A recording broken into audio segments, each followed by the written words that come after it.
Damas y caballeros, tengan ustedes muy buenas noches. El día de hoy le damos la más cordial bienvenida a la Escuela Electoral y de Gobernabilidad del Jurado Nacional de Elecciones. Queremos hacer extensivo este saludo a aquellas personas que nos siguen a través de la plataforma virtual de la Escuela Electoral www.esec.edu.pe de las provincias de Cajamarca, Junín, Chachapoyas, Amazonas, Puno y Arequipa.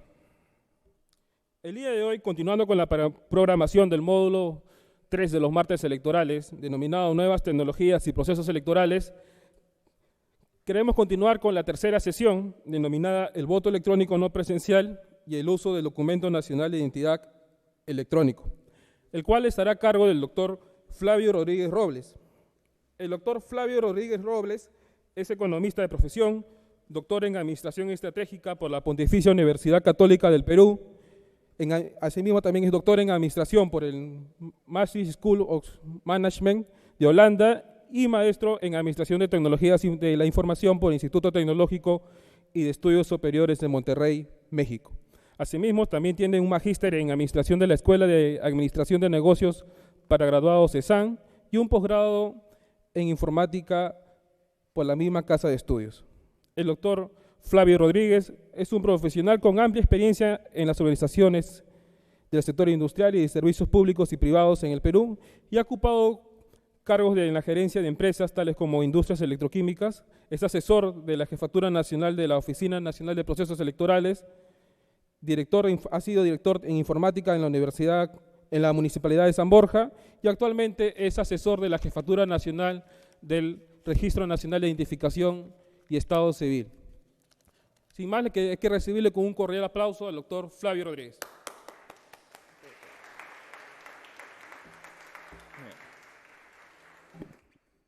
Muy buenas tardes a todos. Muchas gracias por la invitación al Jurado Nacional de Elecciones. Bienvenidos todos los que están, entiendo, en red y lejos por medios virtuales. Yo quería esta charla dividirla en dos partes. La primera parte, justamente haciendo caso al tema de nuevas tecnologías, quería reflexionar un poco con ustedes acerca de las tecnologías y luego pasar a hablar específicamente del DNI electrónico y cómo el DNI electrónico, al ser una nueva tecnología, ¿no?, va a permitir, entre otras cosas, ejercer el voto electrónico no presencial, y tanto presencial como no presencial, pero fundamentalmente el no presencial. En ese sentido, por esas casualidades de la vida, si así se puede decir, tuve a mi cargo durante casi 3 años el desarrollo de la solución tecnológica del voto electrónico que finalmente dio a luz en Pacará, en Cañete, en las últimas elecciones. Y hoy, por esas casualidades también de la vida, me tocó poner en marcha, lanzar el DNI electrónico en RENIEC hace apenas un mes atrás, el 12 de julio del presente año. Entonces les puedo reflexionar un poco de los dos temas, siéntanse libres, al final voy a tratar de no ocuparme toda la hora o hora y media hablándoles a ustedes, sino más bien dejar espacio para poder conversar y dialogar con ustedes un poco acerca de esto. Quiero comenzar con esta pequeña reflexión. ¿Ok? ¿Qué será, cómo cambiará nuestras vidas el DNI electrónico? ¿No? Definitivamente las tecnologías, cualquiera sean estas, cambian nuestra forma de hacer, pensar y ser. ¿Okay? ¿Cuántos de ustedes tienen un celular? Levanten la mano, ¿cuántos de ustedes tienen un celular? Todos, probablemente. ¿Cuántos de ustedes dejarían el celular durante 24 horas o 48 horas en casa? ¿Cuántos de ustedes harían eso? Algunos. ¿Y otros por qué no lo harían? porque probablemente es parte de su vida hoy día. O sea, no pueden vivir sin él. Y de hecho el celular, que es una iconografía tecnológica de la época, ha cambiado la forma, el modo de ser de cada uno de nosotros. ¿Ok? Y de eso se trata. Las tecnologías cambian el modo de ser de una sociedad en su conjunto. No es una novedad. ¿Ok? Y es que han habido diferentes olas tecnológicas a lo largo de muchos siglos. ¿Ok? Se dice que hoy día vivimos el final de una ola tecnológica que arrancó hace aproximadamente 50 años atrás, que arrancó con el microchip, que es hoy, y prácticamente los microchips están en todas partes. Ustedes probablemente tienen una refrigeradora o una lavadora en casa, o un radio, o un computador, su propio celular, tienen a lo mejor un auto nuevo. Todos ellos tienen al menos algo con un microchip. Entonces se dice que hoy día vivimos la última ola tecnológica y que los cambios que están sucediendo, las crisis que están viviéndose, ya se han vivido en el pasado, con otras características, pero estamos, según algunos expertos, al final de un ciclo tecnológico y que está a punto de irrumpir una nueva tecnología, ¿no? Algunos hablan ya de la nanotecnología como el nuevo ícono tecnológico que nos acompañará probablemente 50 o 60 años de olas y de nuevas revoluciones tecnológicas en los próximos décadas. Puede que esto sea cierto, puede que no lo sea cierto, pero parece ser que quienes estudian la regularidad de los ciclos tecnológicos han encontrado ciertos patrones que pueden dar fe de que estamos al final de una era y al inicio de una nueva. ¿Qué trae eso? Traerá cosas nuevas que probablemente hoy no nos los imaginamos completamente. Han habido diferentes tecnologías, aquí solamente estoy demostrando por algunas, el teléfono, la radio, el televisor. Algunos que ya somos mayorcitos recordaremos estos televisores en la sala de la casa, ¿no? Hoy no se parecen los televisores de hoy en nada a estos aparatos de esa época. Miren cuánto tiempo les llevó difundirse a estas nuevas tecnologías en su época. El Internet y obviamente la red en apenas 5 años desde que apareció allá por 1990. Yo solamente quiero hacer un pequeño ejercicio con ustedes mental desde sus asientos. Imagínense qué estaban haciendo ustedes y dónde estaban en 1990. Estamos hablando de algunos 23 años probablemente atrás, ¿no? Hace 23 años, ¿dónde estaban algunos de ustedes? ¿No? Si ustedes tratan de retroceder 23 años no es mucho tiempo para muchas personas y es poco tiempo para otros. ¿Okay? Evidentemente, los muchachos que hoy tienen entre 20 y 25 años apenas nacieron en la década del 90. Yo tengo una hija que nació en 1990, justamente con la inauguración del Internet, ¿no? Entonces, para ellos, esto puede ser un fenómeno completamente natural. ¿Okay? Para otros, esto no es tan natural. y para otros es muy difícil entender. ¿Okay? Pero al Internet le tomó apenas 4 o 3 años masificarse. En 1994-95 ya se hablaba de la era de Internet, ya una revista como el Times había nombrado al hombre del año, entre comillas, al Internet. Y apenas estamos hablando de hace 15 años, 16 años atrás.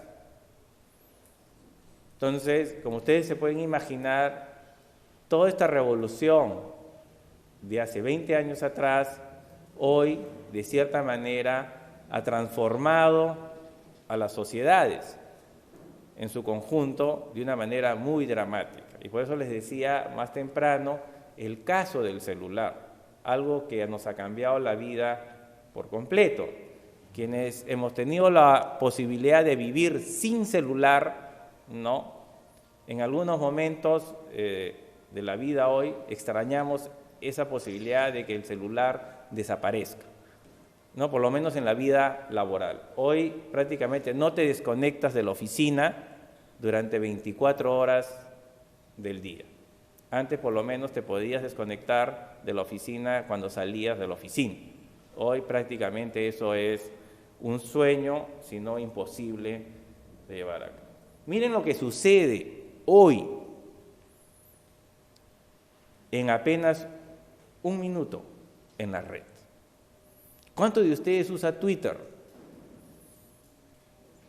O recibe un tweet, como dicen hoy. ¿Cuántos de ustedes tienen una cuenta en Facebook?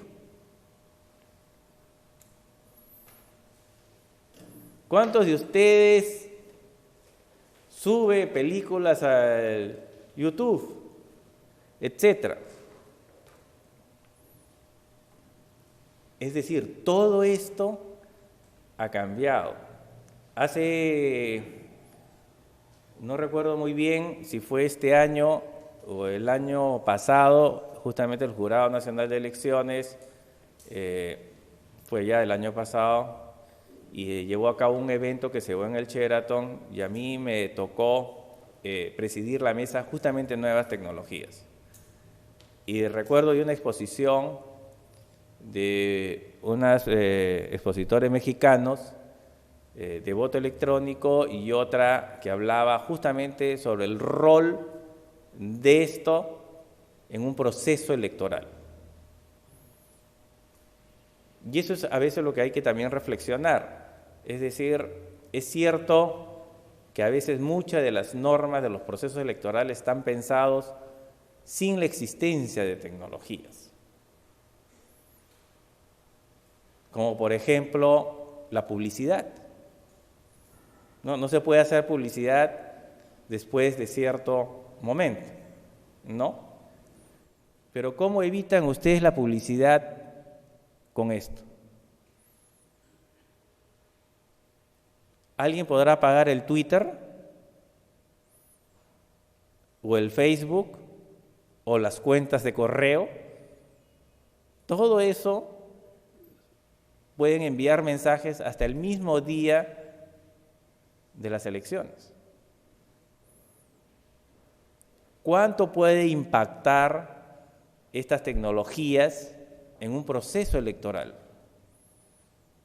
Probablemente todavía no hemos hecho una evaluación de ello. Es decir, ¿podrán cambiar, podrán modificar la intención de voto de los llamados o denominados indecisos? Porque ellos tienen un celular y mientras que están haciendo su colita para votar, pueden estar recibiendo un tweet o no. Pueden estar viendo su Facebook. Pueden estar recibiendo un correo. ¿Quién puede controlar eso? ¿Quién puede evitar que eso suceda? Por lo tanto, esta nueva era de tecnologías justamente ha hecho realidad aquello de en cualquier lugar, en cualquier momento. Y no es ya una frase hueca, es una frase que tiene sentido. Miren lo que sucede en apenas un minuto en la red. Y esto es lo que va a seguir sucediendo. No es que esto va a parar. Esto probablemente se va a ir incrementando día a día. Y eso es lo que nos debe hacer reflexionar acerca del impacto de estas tecnologías, ¿no?, en los procesos electorales en general y cómo esto puede impactar en una elección por Internet en particular. Se dice que hay 4 o 5 tipos de personas hoy en la red. Desde el nativo digital, que no necesariamente tiene que ver con la edad, tiene que ver más con las actitudes de las personas hacia las tecnologías, ¿okay? Y con aquellos extranjeros, es decir, aquellos que nunca van a ingresar al mundo de las tecnologías o que rechazan las tecnologías o los cambios tecnológicos o los efectos de los cambios tecnológicos. Evidentemente son un grupo muy pequeño cada vez, pero siempre van a existir en toda sociedad. ¿En cuál de los grupos ustedes consideran que están? ¿Serán nativos digitales? ¿Serán inmigrantes integrados?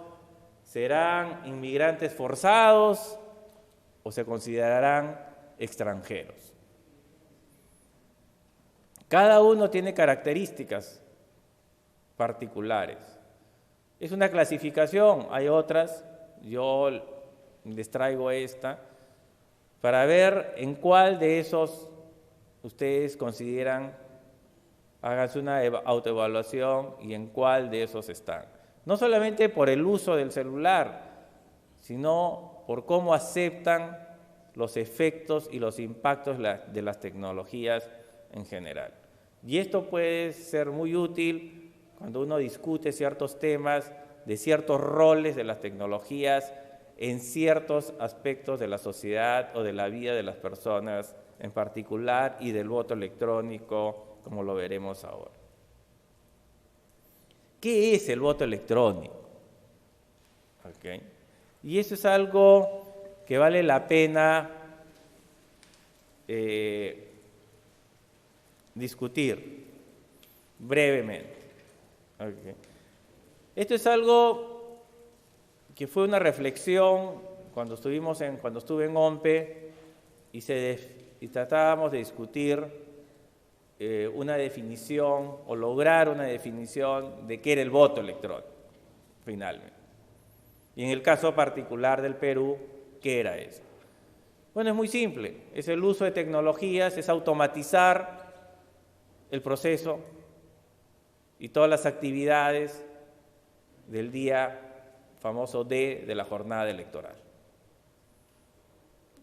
Ya hay 2 tipos de votación electrónica, aquella que se denomina la presencial, en la cual pueden haber máquinas, pero todavía vamos a un local y de forma presencial nos identificamos y procedemos a emitir nuestro voto. Ya hay el voto no presencial o por Internet. En ambos casos se utilizan tecnologías. ¿Ok? En ambos casos hay una necesidad de identificar y garantizar el secreto del voto. ¿Ok? En ambos casos hay una necesidad de garantizarle al elector que su voluntad no va a ser trucada. En ambos casos hay la necesidad de garantizar el anonimato. ¿Ok? ¿Las tecnologías pueden lograr esto? ¿Pueden facilitar esto? Sí. ¿Que las tecnologías pueden también hacer todo lo contrario? También. Es decir, si queremos saber quién votó por quién, no, y todas esas cosas, si yo quiero cambiar la voluntad del votante, también lo puedo hacer. ¿Ok? Porque hay algo en esas cajas, en este computador, que ustedes no saben qué puede estar sucediendo una vez que ustedes apretan una teclita. ¿Ok? Y de hecho, eso no es ningún secreto. De hecho, eso sucedió en Estados Unidos.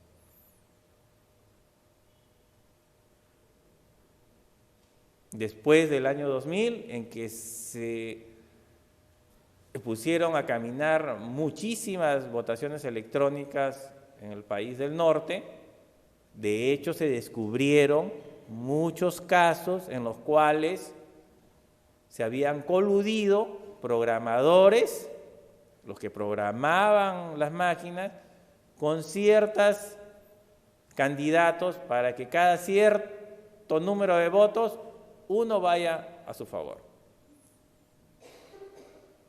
¿Es posible hacerlo? Sí es posible hacerlo. O sea, no es que no se pueda hacer, porque a veces siempre me han preguntado en otros contextos, Flavio, o sea, ¿tú puedes garantizar que el anonimato, el secreto, todas esas cosas, desde un punto de vista técnico? Sí, completamente, y se puede auditar y se puede eso, pero también puede haber quienes quieran utilizarlo malamente las tecnologías, y de hecho, pudiera suceder. ¿El Internet se usa bien siempre? No. ¿Pero por eso nos vamos a oponer al Internet? ¿O al celular? Entonces son cosas que hay que sí decirlas y sobre las cuales sí hay que reflexionar y hay que pensar en ellas un poco. Acá hay una definición que se ensayó de qué es el voto electrónico, ¿no? Básicamente lo que dice ahí es el uso de tecnologías, ¿no?, para una serie de actividades que se llevan a cabo el día de las elecciones. ¿Ok? O sea, probablemente coincida con muchas hoy definiciones que hay de voto electrónico en otras partes y que ustedes pudieran encontrar en otros contextos o en otros artículos. ¿Ok? Hay dos tipos de voto electrónico, como le digo, el presencial y el no presencial. El no presencial es el voto electrónico por Internet, utilizando la red de Internet tal y como existe. ¿Ok? Es conectar, vamos a ver más adelante, desde el computador de mi casa, la posibilidad de emitir mi voto. O desde una cabina pública, acercarme a una cabina pública, ingresar al ambiente de votación de OMPE y emitir mi voto. En el caso del voto electrónico presencial, es muy semejante al actual proceso como se lleva a cabo en Perú, en el cual hay máquinas que reemplazan a las famosas boletas y ahí marcamos nuestro voto. ¿Ok? Pero todavía, por eso se denomina presencial, porque tenemos que ir a un local de votación, debidamente acondicionado, en el cual hemos sido, obviamente, a través de los procesos que hace OMPE, sabemos en qué locales nos toca, etcétera, etcétera. ¿Okay? En cambio, en el no presencial, ustedes lo pueden hacer desde cualquier parte del mundo. El no presencial significa que yo, si estoy en ese momento, por alguna razón de viaje fuera del país, e incluso si en ese momento estoy en un aeropuerto porque tengo que hacer cambio de avión y tengo algunas horas o minutos, y en esas horas o minutos está abierta la ventana para votar, Yo podría acercarme a un computador de un aeropuerto, ingresar al ambiente de votación, obviamente ahora con password y todo lo demás, con toda la seguridad, y ejercer desde ahí mis opciones. O sea, eso significa el voto no presencial. Desde cualquier parte, en cualquier momento, en tanto esté abierta la posibilidad de ejercer el voto. O sea, no tienes que estar dentro del territorio nacional, porque eso es otra cosa que a veces se piensa, claro, es no presencial, lo puedo hacer desde mi casa, ¿no? O desde una cabina pública, porque eso es lo que más conocemos en Perú. Pero ¿qué pasa si estás fuera del país en ese momento? ¿Podrías ejercer el voto no presencial? Sí, podrías ejercer. Porque es por la red de internet. Entonces, puedes estar en cualquier parte del globo terráqueo. ¿Cómo se pensó en su oportunidad la solución tecnológica? ¿Cuál fue el alcance de la solución tecnológica de voto electrónico presencial en el caso de la OMPE y de la cual me tocó a mí participar y dirigir durante 3 años? Abarcaba estas actividades que ustedes ven ahí, ¿no? La identificación, la emisión del voto, el escrutinio y la transmisión. Porque todo lo que ustedes ven, la parte preelectoral y postelectoral, ya lo tiene automatizado OMPE. Ya usa tecnologías. Entonces, ¿qué es lo que faltaba en Perú? Prácticamente solo automatizar el día de la jornada electoral, donde se llevan a cabo básicamente esos procesos, esas actividades, ¿no? De identificar al lector cuando llegamos a la mesa, ¿no? Tenemos que identificarnos, ¿no? Una vez que nos identificamos, nos dicen pasen a votar. Entonces, en la cabina de votación había otra máquina para votar en la cual tú podías marcar tu opción. Entonces, esa parte también era una tecnología.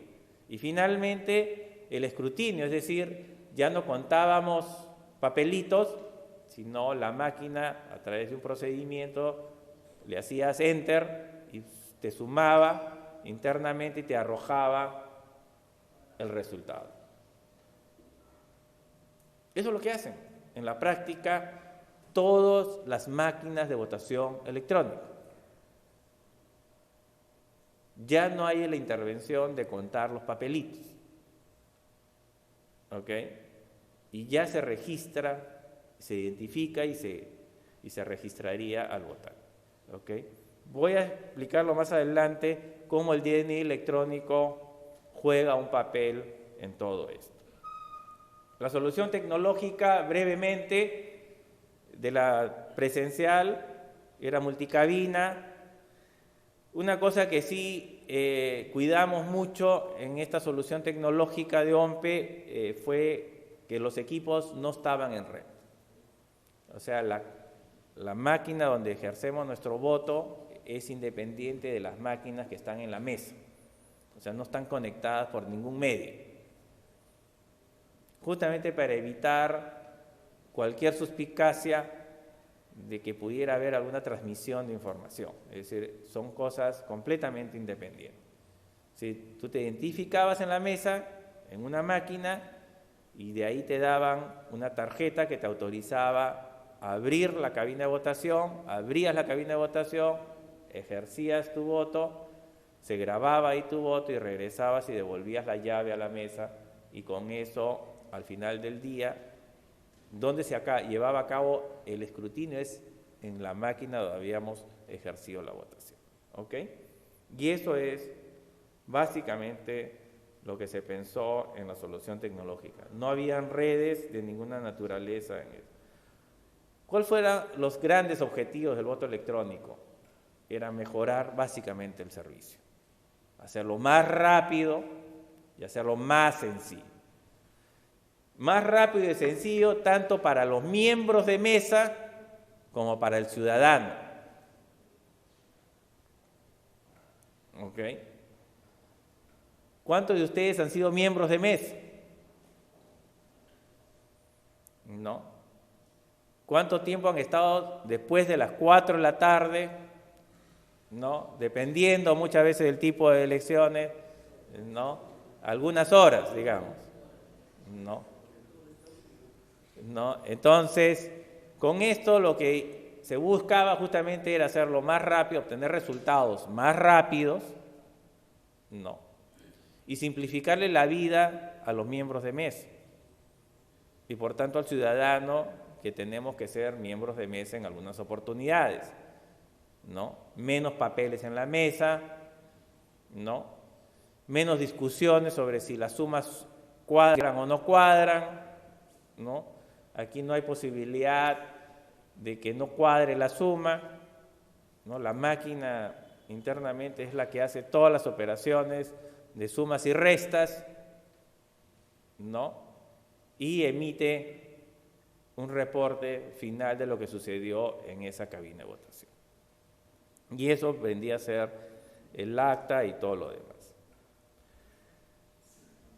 Toda tecnología, y no es solamente el caso particular del voto electrónico, toda tecnología tiene aspectos tecnológicos propiamente dichos, pero tiene aspectos socioculturales también. Y muchas veces los aspectos socioculturales pesan más en una solución tecnológica que los aspectos tecnológicos propiamente dichos. Las tecnologías finalmente siempre son un facilitador. No son la solución en sí misma. Las tecnologías pueden ser novedosas, muy novedosas o poco novedosas. Eso puede ser producto de un criterio tanto objetivo como subjetivo. Pero el problema no está ahí. La adopción de tecnologías por parte de un grupo de individuos, de una sociedad, no está en la tecnología misma, sino en cómo esos grupos de individuos, esa sociedad, perciba que esa tecnología le es útil. Y eso tiene que ver con aspectos socioculturales. No tiene que ver con la tecnología en sí misma. Por eso es que hay justamente esas categorías de personas, como le decía, los nativos digitales en un extremo y los extranjeros en el otro extremo. ¿Ok? Los extranjeros siempre vamos a pensar en las tecnologías como algo que hay que tratar de entender. El nativo digital seremos aquellos que no nos preocupa eso, queremos utilizarla nada más. Pero en las sociedades, evidentemente, la velocidad con que se difunde una tecnología, la velocidad con que se utiliza, la velocidad con que la consideramos útil o no, o que resuelve problemas o no, son aspectos socioculturales. Y en algunas sociedades, por eso es que las tecnologías se difunden mucho más rápido que en otras. Y no tiene necesariamente que ver con las edades de las personas. Curiosamente, hace poco asistí a un seminario especializado en creatividad y el expositor mencionaba algunas falacias acerca de la creatividad, como por ejemplo pensar o se piensa, ¿no?, que los niños, ¿no?, son más creativos que los adultos. Falso. Los adultos son más creativos que los niños. Me quedan mirando con cara de asombro. pero los estudios más serios últimamente confirman que los adultos somos más creativos que los niños. Y curiosamente, los adultos nos oponemos más a las tecnologías que los niños.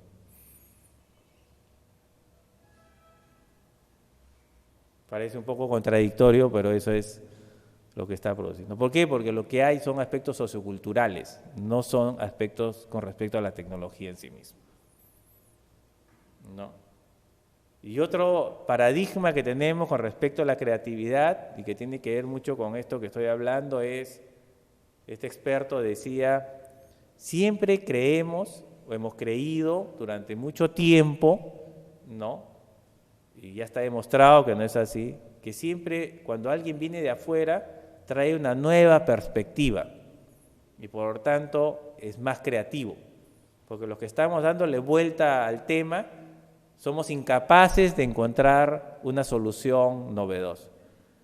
Falso. Las soluciones más novedosas, más creativas salen de los equipos que están dándole y dándole y dándole al tema. El nuevo no añade nada nuevo, contrario a lo que a veces uno piensa. Entonces, hay ciertos aspectos socioculturales que son los que a veces impiden el avance de las tecnologías en las sociedades, no la tecnología misma. Y a veces esos paradigmas hay que quebrarlos y eso es un poco lo que yo quería transmitirles la noche de hoy. Siempre voy a hacer un rápido repaso para detenerme en el caso del voto electrónico no presencial más exitoso en el mundo. Pero todas las soluciones tecnológicas de voto electrónico, presencial o no presencial, han respondido a realidades de cada sociedad. ¿Ok? Puede que los contextos, como en el caso que les muestro, sea lo que ustedes quieran, controversial. Pero el problema no está en la tecnología, probablemente está en el contexto en el cual se está utilizando esa tecnología. ¿Ok? Pero si esto es controversial, ¿ok? Por ejemplo, ustedes sabrán que desde hace muchísimos años, desde la década de los 90, en Brasil se decidió utilizar votación electrónica. Y Brasil diseñó y construyó su propia solución tecnológica de voto electrónico.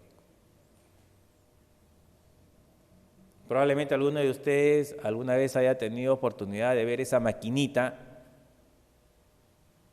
en un proceso electoral en Brasil.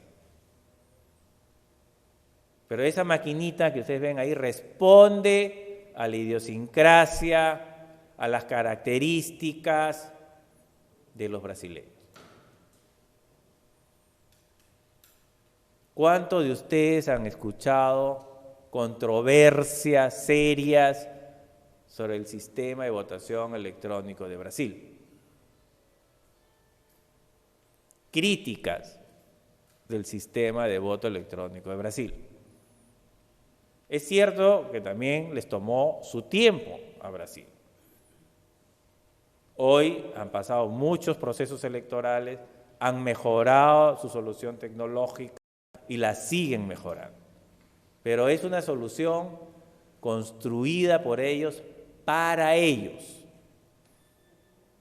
Esto difícilmente otro país pudiera utilizarlo. Por ejemplo, en el Perú sería prácticamente imposible. Por el famoso voto preferencial. O sea, hay cosas que las tecnologías tienen que ser hechas para los contextos y responder a los contextos de cada sociedad. Y aquí votan, creo que 120 o 150 millones de brasileños. Otro caso, que probablemente lo han escuchado ustedes, es el caso de la India. Y miren la máquina de votación india. Es una máquina muy simple, muy sencilla. Se parece a los de los edificios, ¿no? Cuando uno va, ¿no?, y quiere tocar el timbre en un edificio, parece el ingreso a un edificio, ¿no? Pero es muy simple. ¿Cuántos indios votan en estas máquinas? 400 millones de indios. Responde a las características, a la idiosincrasia de cómo votan en la India. ¿Y acaso esto es exportable? A menos que te adecues al modelo indio. Pero si no te adecues al modelo indio, no vas a poder utilizar estas máquinas.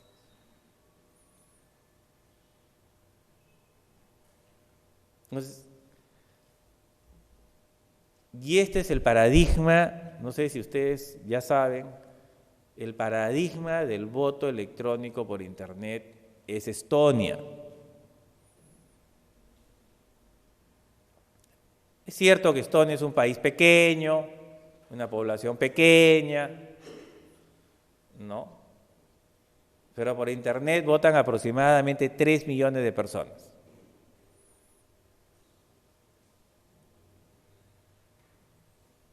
Desde un inicio, los estonios se propusieron que sus ciudadanos no asistan a locales a votar.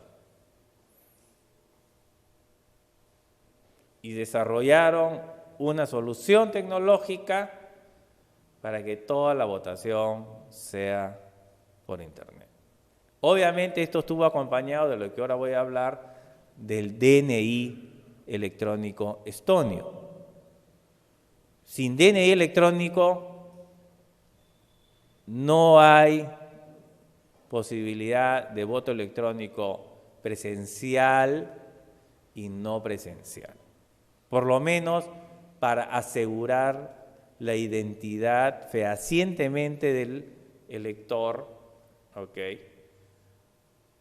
Sí se requiere de una llave, de una tecnología que garantice eso, que quien es o quien dice que es efectivamente esa persona. Y que esa persona no pueda decir luego, más tarde, yo no ejercí, yo no ingresé a ese ambiente de votación, yo no voté.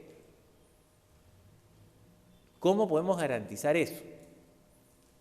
¿Cómo podemos evitar que alguien después diga que no estuvo ahí o que no hizo una transacción por Internet? El único medio tecnológico, por lo menos descubierto hasta la fecha, es el DNI electrónico, que está contenido en una tarjeta inteligente con un chip. Si hay algo que lo pueda reemplazar posteriormente, eso será la nueva tecnología, pero por ahora esa es la que conocemos y sabemos. ¿Ok? ¿Cuáles son las características básicas? Obviamente cualquier tecnología de votación debe garantizar el anonimato y secreto del voto, debe garantizar la integridad de los datos y obviamente el proceso debe ser auditable. Esto es fundamental. Cualquiera sean las decisiones a futuro que se tomen en el Perú al respecto. Es decir, muchas de estas cosas tienen que ser posibles de ser entendible por las organizaciones políticas a través de sus expertos, ¿no? Y ser transmitida de forma sencilla al resto de los ciudadanos. Porque si son cajas negras que nadie las entiende, la desconfianza va a crecer muy rápidamente. ¿Cuáles son los factores críticos de éxito? Integridad, confianza y transparencia. Con respecto al segundo punto, Perú, y creo que en eso estaremos de acuerdo todos los que estamos escuchando esta charla, tanto presente como los que están a la distancia, el sistema electoral goza de un alto nivel de confianza por parte de la ciudadanía. Se lo ha ganado y no lo hemos ganado para los que trabajamos en alguno de los tres órganos del sistema electoral, es la confianza de la ciudadanía, que es un factor muy importante cuando hablas de querer automatizar procesos electorales o de votaciones electrónicas por Internet, ¿okay? Sobre todo eso. ¿Qué es el DNI electrónico? Ahora sí. Quería reflexionar y pasarles un poco rápidamente lo anterior, pero quería reflexionar ahora sí acerca del DNI. Así se verá el DNI electrónico, que dicho sea de paso, me adelanto, ya está disponible. Es decir, es cierto que para ciertos públicos objetivos iniciales que hemos identificado en RENIEC, pero poco a poco todos ustedes podrán tener acceso al DNI electrónico. ¿Okay? En eso estamos caminando en esa dirección. ¿Qué es el DNI electrónico? Brevemente, está definido en el famoso artículo 45 del reglamento de la Ley de Firmas y Certificados Digitales.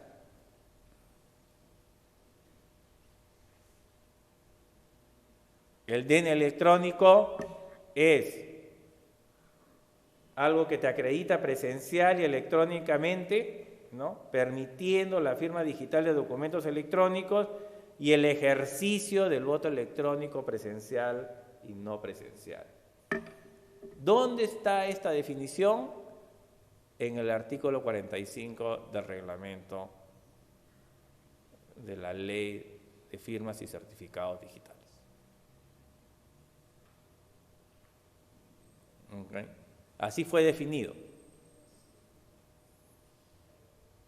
Entonces, no es simplemente algo, muchas veces nos han preguntado esto y nosotros siempre hemos respondido con esto. ¿Qué es? Es el documento que te acredita tanto en entornos presenciales como en entornos no presenciales. ¿Okay? En ese sentido, el DNI electrónico es una moneda con dos caras.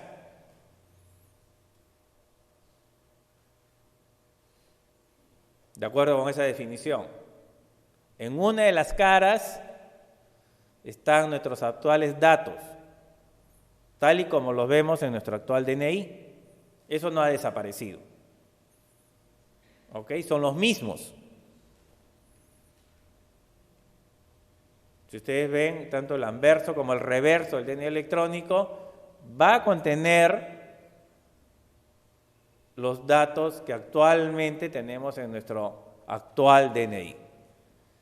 Pero tiene una característica, que es lo que permite justamente acreditarse en entornos remotos y poder ejercer el voto electrónico no presencial. ¿Cuál es? Certificados digitales.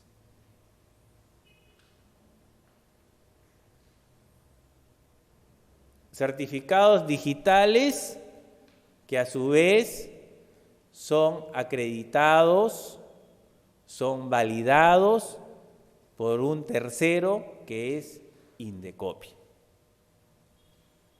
Y ahora les voy a explicar. O sea, hay un tercero, digamos aquí, en discordia. No en discordia, es parte de todo eso. Entonces, tenemos, eso es lo nuevo del DNI electrónico. Y esos certificados digitales están contenidos en ese chip, que también contiene los datos que ustedes ven ahí impresos en el Documento Nacional de Identidad. ¿Ok? ¿Qué es lo que va a permitir esos certificados digitales y el documento, y en general el documento nacional de identidad electrónico. La famosa identidad digital. Ya no solamente los peruanos vamos a tener una identidad, digamos, física, sino también una digital. Y esa identidad digital, ¿qué va a permitir? ¿Qué va a evitar? ¿Qué busca eliminar? Justamente esa figurita de los perritos, que probablemente es muy conocida por todos nosotros, ¿no? Donde un perrito le dice al otro, lo bueno del internet es que nadie sabe que somos perros. Y eso es lo que sucede cuando no hay una identidad digital y ustedes probablemente reciben tweets o mensajes de Facebook o correos electrónicos de Pepito 2120. ¿Quién es Pepito 2120?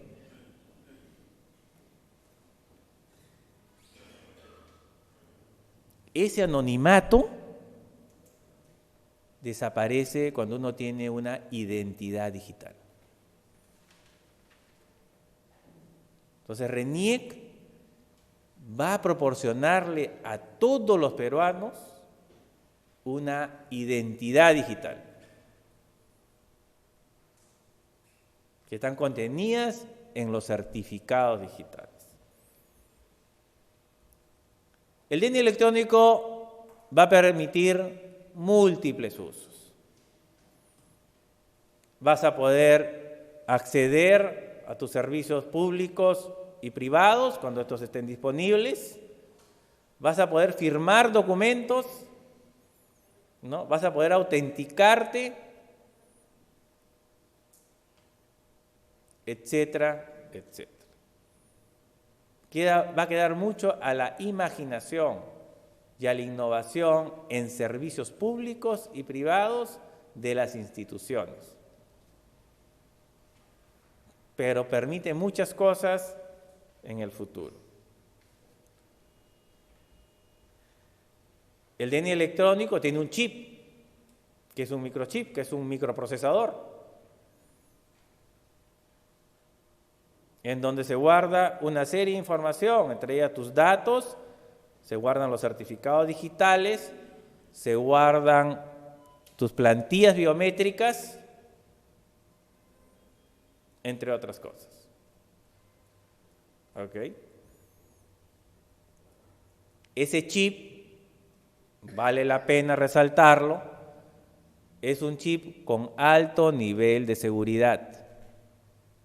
No es un chip cualquiera. Cumple con ciertos estándares mundiales que garantizan un elevado nivel de seguridad.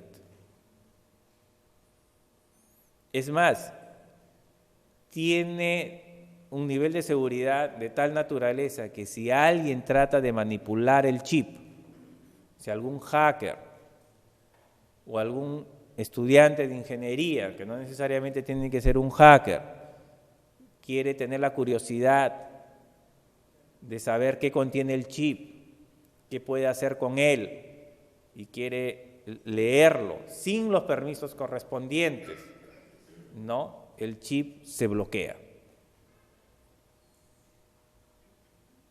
Se bloquea de tal manera que ni siquiera RENIEC lo va a poder desbloquear. Va a tener que ir a pedir un duplicado de su DNI electrónico. Como que se estropea el chip por completo y no hay forma de recuperar. Ya tiene una serie de niveles de seguridad que garantizan justamente eso para poder hacer transacciones en entornos no presenciales. Tiene 15 elementos de seguridad,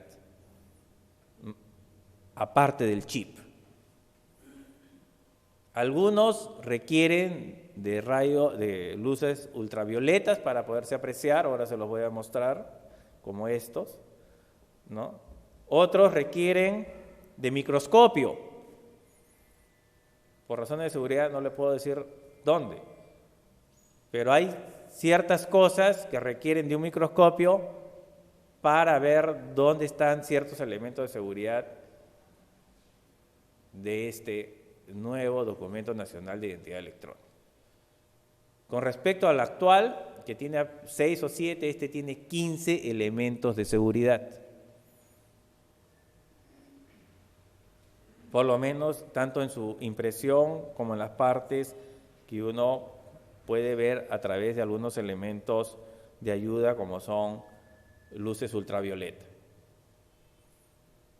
Ok, acá les muestro solamente una parte del reverso del DNI electrónico, algunas figuras de Nazca, ¿no? Pero, o el mapa del Perú, etcétera, hay muchos de esos elementos ahí de seguridad en este documento nacional. ¿Cuáles son las 3 grandes aplicaciones, entre ellas la del voto electrónico no presencial, que quiero buscar de darles las seguridades de que esto puede efectivamente ser utilizado en una votación electrónica por Internet? Primero, la aplicación clásica que sirve para identificarse, la otra de lo que se denomina Match on Card, ahora se las voy a explicar, y lo que son la parte de los certificados digitales que les dije hace un momento. ¿Ok? El chip del DNI electrónico contiene datos, los mismos datos, algunos adicionales posiblemente, de los que ya son visibles en nuestro actual DNI. Están grabados en el chip, en una zona segura, y se requieren de ciertos permisos para poder ser leídos y visualizados en una pantalla de computador. ¿Okay? Estos datos están formateados de acuerdo con el estándar OASI, o sea, son equivalentes al estándar de datos que se utilizan los pasaportes. Por lo tanto, el Documento Nacional de Identidad Electrónico puede ser considerado un documento de viaje. Es más, con algunos países de la región, nosotros ingresamos, por ejemplo, a Colombia, quienes alguna vez han viajado a Colombia, solamente requerimos de nuestro Documento Nacional de Identidad.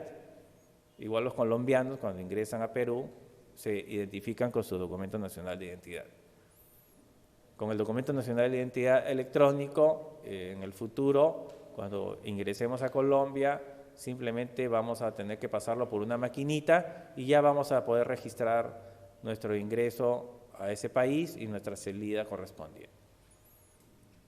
Todos los estándares de los datos cumplen con lo que demanda OASI, que es lo que exige los documentos de viaje tipo los pasaportes. Y esto está en el chip del Documento Nacional de Identidad Electrónico, y para leerlo se quiere de ciertos permisos.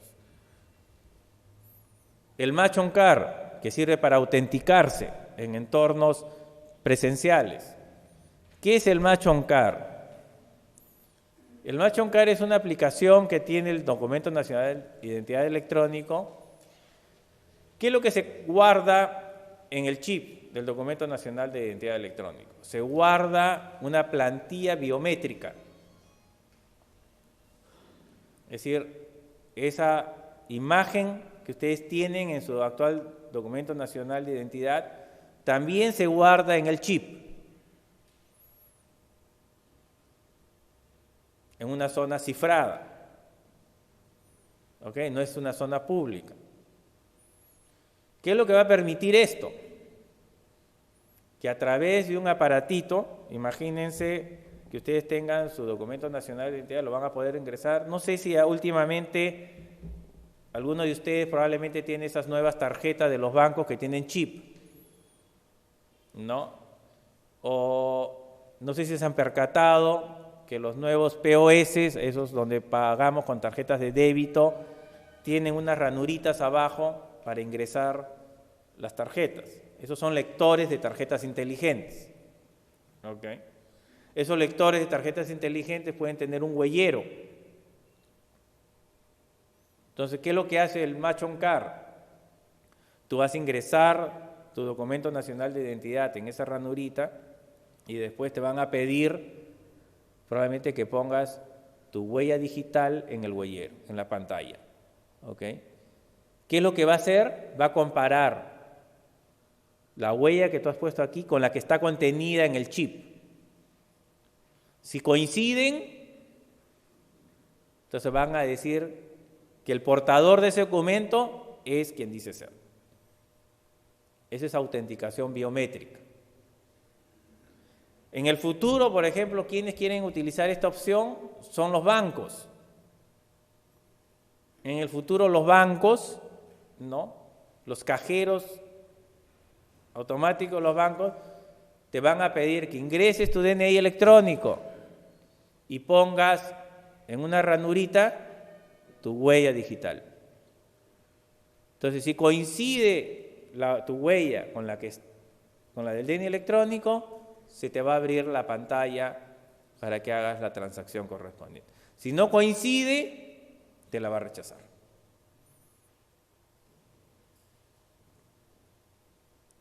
Alguien me pregunta, ¿pero alguien puede copiar esa plantilla biométrica y grabarlo en otro chip? No se puede. Porque esa plantilla biométrica está encriptada. Está cifrada dentro del chip.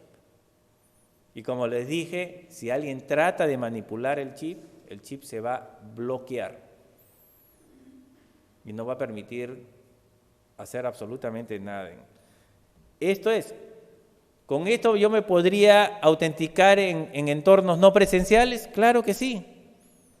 En una votación electrónica por internet se le puede exigir al ciudadano que ingrese su DNI electrónico en un lector, ponga su huella en el huellero correspondiente y se le abrirá el ambiente de votación correspondiente. Es una forma de autenticación. Pero las otras dos formas seguras son las que lo permiten los denominados certificados digitales que vienen incorporados por defecto en el DNI electrónico. ¿Qué quiere decir esto? Que cuando ustedes reciban un DNI electrónico, va a venir con estos dos certificados. Un certificado de firma y un certificado de autenticación.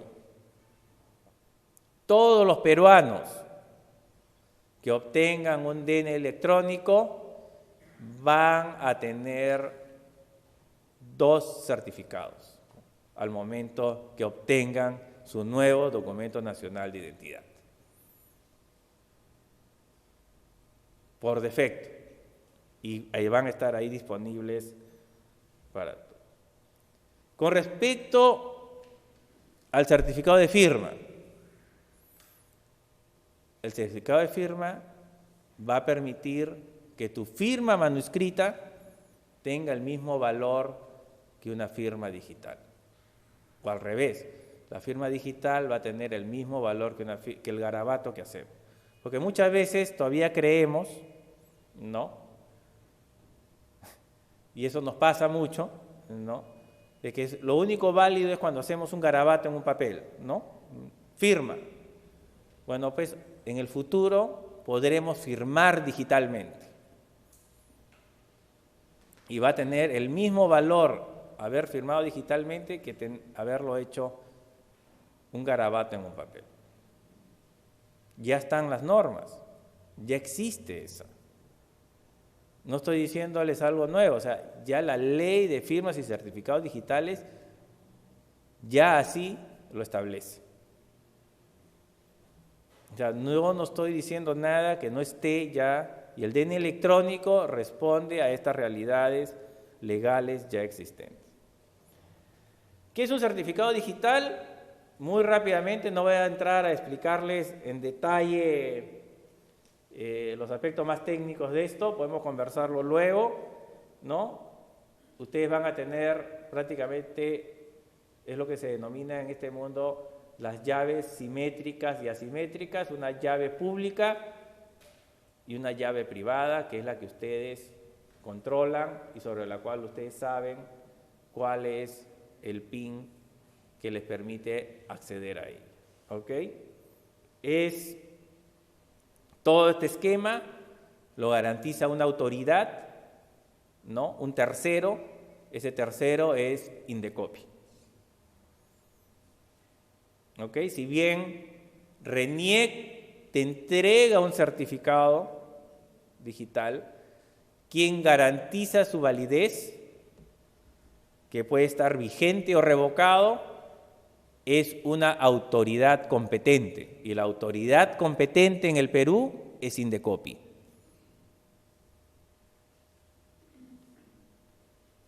¿Ok? Indecopi garantiza la validez de los certificados.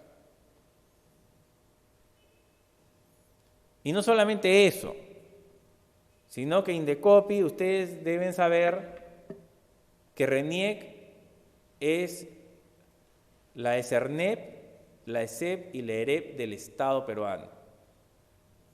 Y para eso hemos tenido que acreditar, hemos tenido que pasar por un examen.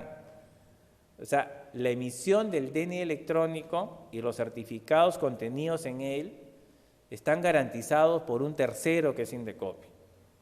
RENIEC ha tenido que someterse a un proceso de acreditación, es decir, han revisado todos nuestros procesos y procedimientos de cómo emitimos el DNI electrónico y cómo emitimos los certificados digitales contenidos en él. Ese proceso de acreditación ha sido llevado a cabo por Indecopi. Y él es el que valida si esos certificados que emite RENIEC contenidos en el DNI electrónico están vigentes o no. Los valida permanentemente. ¿Ok? Con respecto a la firma digital, porque el certificado de autenticación en general sirve básicamente para eso. La firma digital también, no voy a entrar en los términos más técnicos, lo que permite es firmar un documento electrónico a través de lo que se denomina un hash, que es un algoritmo matemático. Hay de varios tipos, pero lo que permite eso es justamente garantizar que ese documento que ustedes han firmado digitalmente no sea modificado por nadie más que por ustedes mismos. Si alguien modifica ese documento, ese hash cambia de valor y por lo tanto inmediatamente alguien podría decir que ese documento no es íntegro, que ese documento no fue firmado por mí, ¿no? Y que no es auténtico. Pero lo que permite la firma digital es justamente eso, integridad del documento, el no repudio, es decir, yo, si he utilizado mi firma digital para firmar un documento, no podría decir, yo no lo hice. No, señor, usted lo hizo. Usted firmó con su certificado. Porque el único que pudo haberlo hecho es usted. Porque usted es el único que puede haber conocido o conoce la clave de su certificado, que es lo que se denomina el PIN, una clave de acceso. A menos que ustedes después le den la clave de acceso a N personas, pero ustedes le dan la clave de acceso de su tarjeta de crédito a cualquiera. Claro, si ustedes le dan la clave de acceso de su tarjeta de débito, de crédito a cualquiera, evidentemente, si tiene la tarjeta en su mano, va a poder hacer una transacción. Pero ustedes podrían decirle al banco que no fueron. ¿Ustedes lo que hicieron eso? No podrían decirle al banco, yo no hice eso. No, es que yo se la di a mi vecino para que me pagara el recibo de luz, pero se aprovechó y se sacó 100 soles.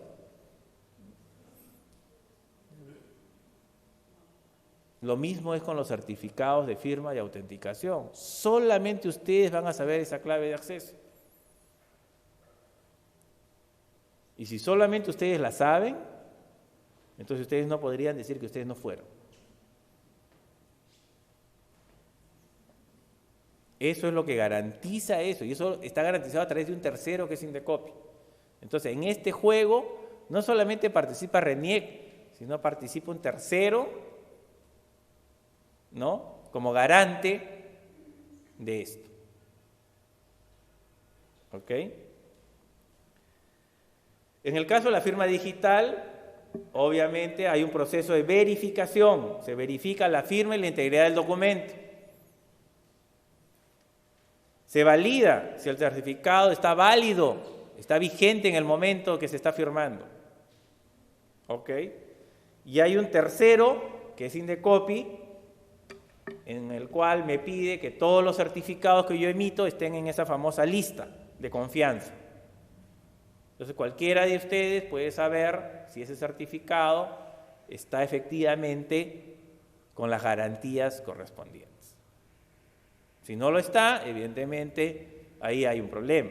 Pero justamente para eso existe la autoridad competente Indecopi, existen las normatividades correspondientes a las cuales se ha sometido RENIEC para emitir el Documento Nacional de Identidad Electrónica. Y garantizar que las transacciones por Internet sean seguras, confiables, íntegras, entre ellas la del voto electrónico no presencial. ¿Con el DNI electrónico tú te vas a poder autenticar en un ambiente no presencial? Sí. Si tú ingresas a ese ambiente no presencial, ¿tú podrías después decir que yo no fui? No podrías decir. A menos que tú hayas prestado tu DNI electrónico y tus claves correspondientes a un tercero. Pero si no hace nada hecho de eso, efectivamente, nada de eso va a suceder. ¿Cuáles son los beneficios para el ciudadano? Múltiples beneficios. Servicios 24/7, 365 días del año, ejercer el voto electrónico, tanto presencial como no presencial, etcétera, etcétera, etcétera. Muchas nuevas cosas vendrán con el DNI electrónico en el futuro. ¿Quiénes son los públicos objetivos que hemos definido como RENIEC en esta primera etapa? Como les dije, lanzamos el DNI electrónico el 12 de julio. Poco más de un mes ya llevamos con esto. ¿Okay? El primer gran público objetivo son, obviamente, los jóvenes que cumplen 18, 19 años. Creemos que ellos son un factor importante de cambio. ¿Ok?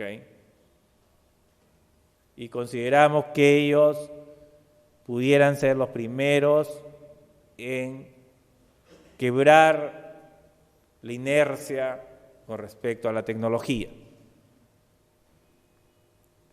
Otro gran grupo son los miembros, los directivos, funcionarios del sistema electoral.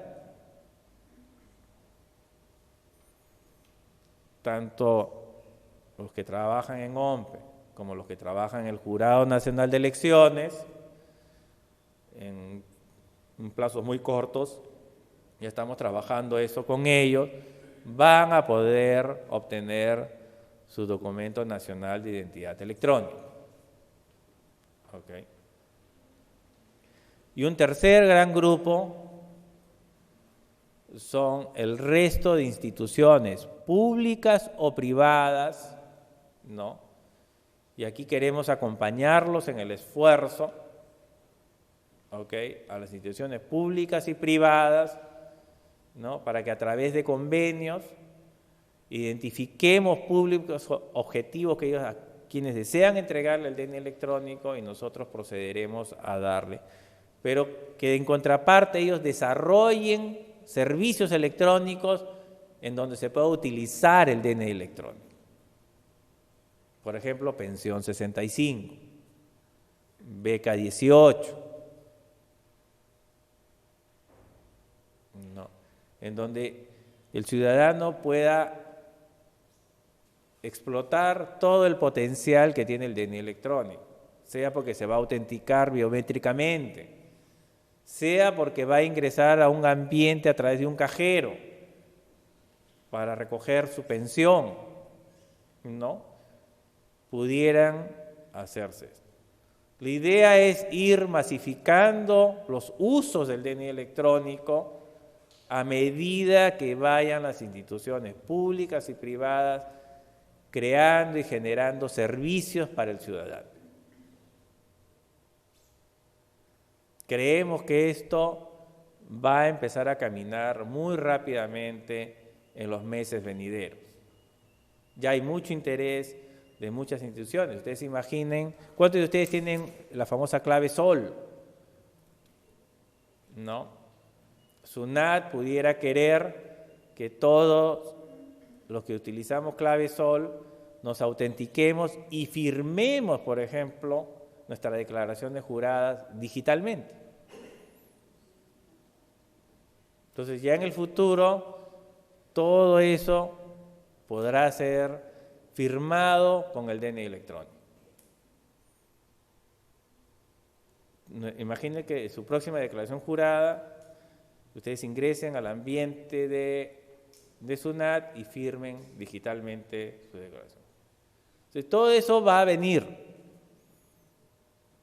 No es algo que ya es un sueño, ya existe. Hay que empezarlo a explotar adecuadamente. Y finalmente, comienzo con la reflexión que hice al inicio de esta charla. ¿Qué será? ¿Cómo cambiará nuestras vidas la identidad digital?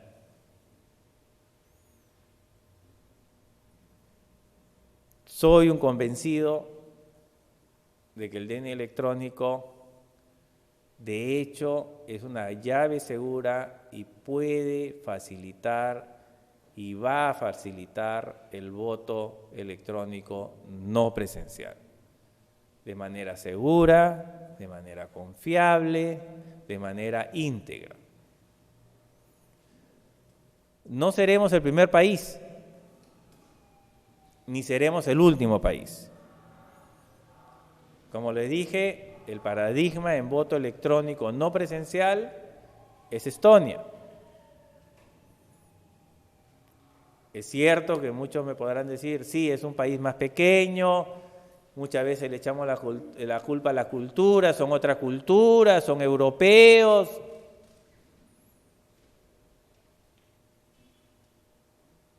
Pero curiosamente en Europa no está muy difundido el voto electrónico no presencial. En los países donde más se vota con máquinas de votación electrónica son en la India y en Brasil, fuera de Estados Unidos. Entonces, que sí hay una llave segura, que sí el DNI electrónico nos va a cambiar la forma, estoy convencido que así será. Así como el celular nos ha cambiado la forma a todos los que estamos en este ambiente y a los que nos ven desde las provincias, de hecho que así va a ser también el DNI electrónico. El DNI electrónico nos cambiará la vida. ¿Nuevos paradigmas? Sí. ¿Nuevos retos? También. ¿Nuevos miedos? También. ¿Qué tecnología no trae eso? Sería ser un mentiroso, decir que las tecnologías no traen retos, no traen dificultades, no traen miedos.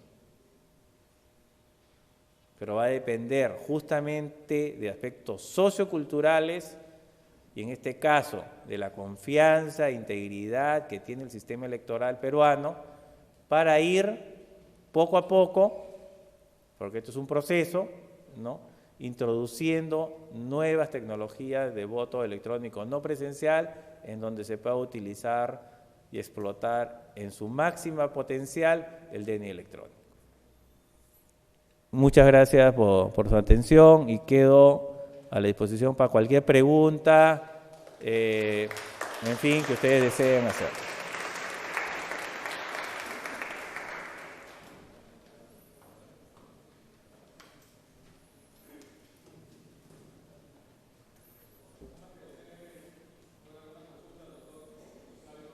Por favor, alcen la mano para alcanzar el micrófono.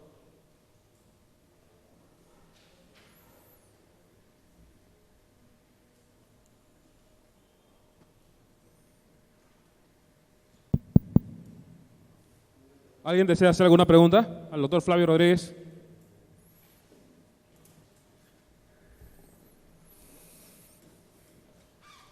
Mi pregunta sería, ¿qué pasaría con las personas iletradas? Con las personas... Claro, claro, alguna vez cuando estábamos justamente iniciando y pensando en la solución del voto electrónico, ¿no? Alguien nos dijo de qué tipo de iletrados estábamos hablando, ¿no? Porque hay muchos tipos de iletrados, digámoslo, o algunos tipos de iletrados, pero por ejemplo, muchos peruanos saben contar dinero, probablemente no sepan escribir o leer, pero sí saben contar los billetes y saben que un billete es de 100, un billete es de 10, o una moneda es de 1 sol o de 50 centavos. Las tecnologías tienen que pensar en ese tipo de personas y de ciudadanos.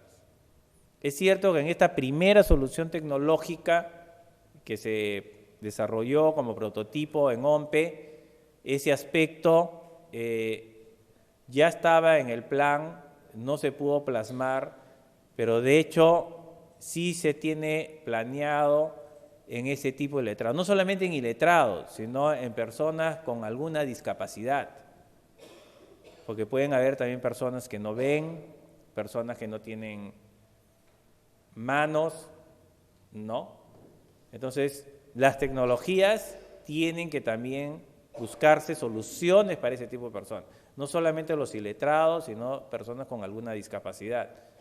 Es cierto que en esta primera oportunidad, y soy honesto en decirlo, eso no estuvo incorporado en esta primera solución tecnológica, pero de hecho existen en el mundo tecnologías y formas para ayudar a esas personas en un proceso de votación, desde ponerles micrófonos, audio, pantallas tipo clave Morse, en fin, hay muchas cosas ahí que hay que todavía desarrollar, pero de hecho que se tiene que pensar en esas personas, no se puede dejarlas sin atender, o sea, todos deberían poder votar en estos medios con la misma posibilidad que tiene cualquier otro ser humano, en eso sí.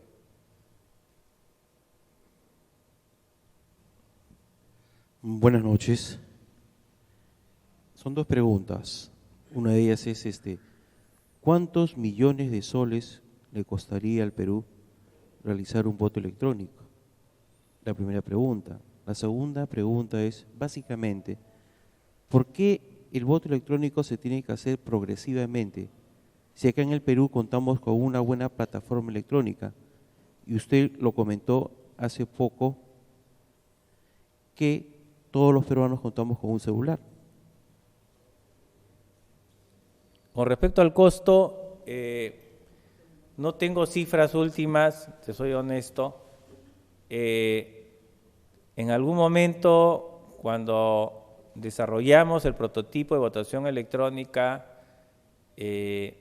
considerábamos que una solución tecnológica no debería sumar de una mesa, que básicamente es una estación en la mesa donde están los miembros de mesa y 2 cabinas de votación, no debería ser mayor a unos $350. Esto puede parecer una locura, pero hoy existen computadoras de $100. Y cada vez es posible obtener precios de tecnologías mucho más baratos. Y contrario a lo que uno cree o piensa, una máquina de votación electrónica es un conjunto de elementos electrónicos bastante simples, ¿ok? Y eso es lo que habría que ver. Es cierto que lo que más preocupa en el costo es qué se hace con las máquinas después de un proceso electoral, porque no son computadoras que se pueden utilizar para otros propósitos que no sea simplemente votar. Eso es Entonces, hay muchos costos asociados, por ejemplo, con el almacenamiento de esas máquinas, ¿no? Hay que guardarlas ahí, digamos, por los próximos 4 años hasta que vuelva a haber un nuevo proceso y las podamos volver a utilizar, ¿no? Y hay que pensar en la renovación tecnológica, porque obviamente cambia la tecnología, ¿no? Hay tecnología más confiable, más barata, en fin. Eso es todavía tema a discutir, tema a reflexionar, tema a evaluar. No, pero las experiencias de países como Brasil, como India, ya nos señalan que sí es posible. Cada país tendrá que encontrar su propia solución a eso. No me puedo adelantar, yo estuve hasta que salió el prototipo de la máquina de votación electrónica en OMPE, pero esos temas quedaban todavía en el tintero, en el plan de trabajo, es decir, evaluar los costos, no solamente de construcción de la máquina en sí misma, sino todo lo que significaba su mantenimiento, su almacenamiento posterior, que también es otro costo también que hay que sumar a esto, ¿no? Son ambientes más especializados y sobre todo en una ciudad como Lima que tiene mucha humedad, ¿no? Se pueden estropear en 4 años las máquinas y eso hay que tener. No entendí muy bien tu segunda pregunta, ¿me la podrías repetir, por favor?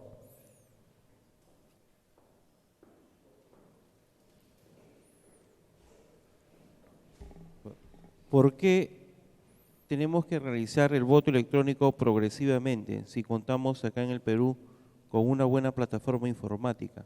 Comentaba usted el tema de los celulares, ¿no? Sabemos que cada peruano cuenta con un celular. Justamente, ¿por qué progresivamente? Porque hay que ir ganando la confianza de todos los actores involucrados en votación electrónica. Y porque también hay que ir viendo, como tú dijiste con tu primera pregunta, tu preocupación, la viabilidad económica de esto. Es decir, no es solamente querer implementarlo, sino que hay que tener, como ya me preguntaron anteriormente, ¿qué pasa con los iletrados? O sea, hay muchas cosas que hay que ir probando poco a poco hasta que se vaya ganando la confianza total. Por ejemplo, un tema que fue, y aquí lo puedo hoy conversar con ustedes en este auditorio, ustedes saben que hay una gran discusión, no solamente en los países donde se hace votación electrónica, si se debe o no imprimir el voto. ¿No? Es decir, si cuando tú ya has elegido a tu candidato, ¿no? Y una vez que ya has optado y apretado la teclita, ¿no? Si la máquina de votación debe imprimirte el voto o no. ¿No? Eso es un tema de discusión. En algunos países, por ejemplo en India, no se imprime el voto. En Brasil, en algún momento, se decidió imprimir el voto. Y que una vez que ya terminó de votar en la cabina secreta, con su papelito, equivalente a lo que tenemos ahora, lo doblabas y lo metías en la urna.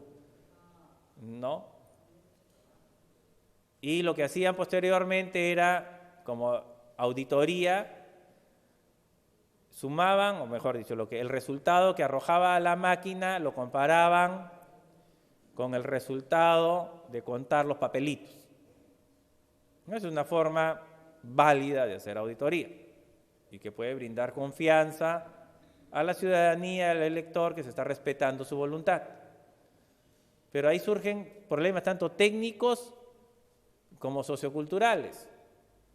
Técnicos porque eso es una impresora en una máquina de votación es un elemento adicional. Y como cualquier componente mecánico, porque todavía hay las impresoras son de carácter mecánico, ¿no? Consume más energía, por lo tanto la batería se consume más rápido, el papel se puede trabar, en fin, pueden suceder muchas cosas técnicas con la impresora, ¿ok? Pero por otro lado es un problema sociocultural, porque si alguien quiere o desea desacreditar el voto electrónico, es muy fácil decir yo apreté A, pero imprimió B. ¿Y cómo tú dices lo contrario? Si está en una cabina secreta y nadie ha visto qué ha hecho ese señor o señora ciudadano ahí. Contra eso tú no puedes, y es más, el equipo de votación electrónica en general, todos los equipos de votación electrónica en el mundo, graban los votos de forma aleatoria, o sea, no se puede saber en qué posición en el archivo que está ahí se grabó tu voto, justamente para evitar la trazabilidad del voto. Porque si se grabara secuencialmente, a medida que van llegando a esa cabina a votar, yo pudiera saber, sabiendo en el orden que han llegado los votantes, por quién votó. Pero como se graban aleatoriamente, entonces yo no sabría, o sea, así viniera un experto en auditoría y dijera, no, ¿cómo yo voy a saber si efectivamente optó por A o B? No, nunca lo podríamos saber. Es la palabra del elector contra el resultado de la tecnología. Por eso hay problemas, por eso que tiene que ser un proceso gradual, progresivo, ¿no? A medida que todos vayamos ganando confianza en la tecnología, en que efectivamente hace lo que dice que debe de hacer y lo hace bien. De lo contrario, podríamos tener muchos problemas de reclamos todavía. Como de hecho eso es parte del problema de las controversias en Venezuela. Cosa que no ha pasado en Brasil y no ha pasado en la India, porque ahí sí los procesos fueron decisiones de llevar adelante el voto electrónico, pero fueron también procesos graduales, hasta que hoy ya es natural para ellos votar electrónicamente, ¿no? A veces las imposiciones no funcionan necesariamente como esperamos. Sí.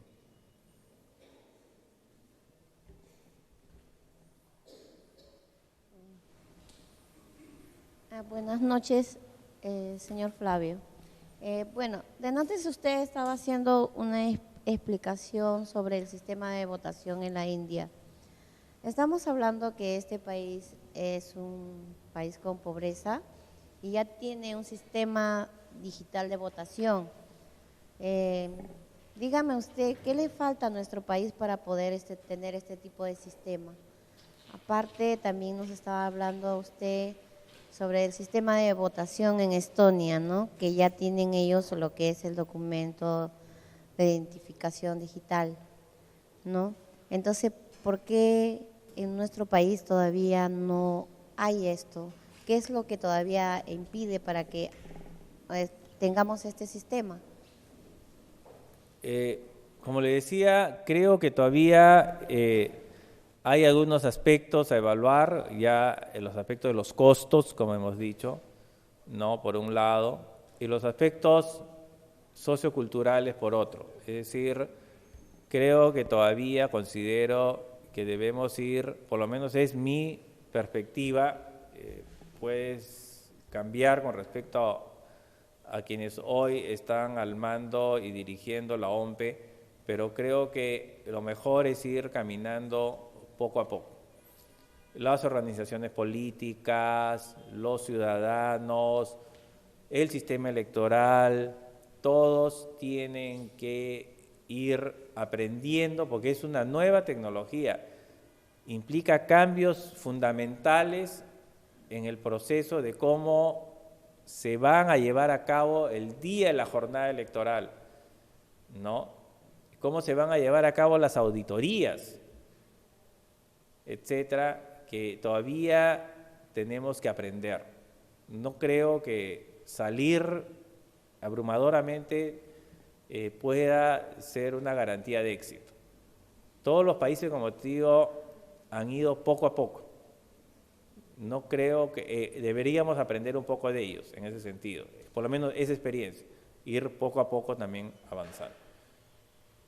Hay una preocupación por los costos, es válida. ¿Qué se van a hacer con las máquinas después de votar? ¿Dónde se van a almacenar? Eso también es costos, es válida esa preocupación. ¿Qué se van a hacer con los discapacitados? ¿Qué tipo de máquinas hay que construir para ellos? Con los iletrados. Todas esas son preocupaciones que debieran ser vistas por los tecnólogos y proponer soluciones que permitan que todo ciudadano peruano pueda ejercer su voto electrónico en estas nuevas tecnologías. Muchas gracias a ustedes.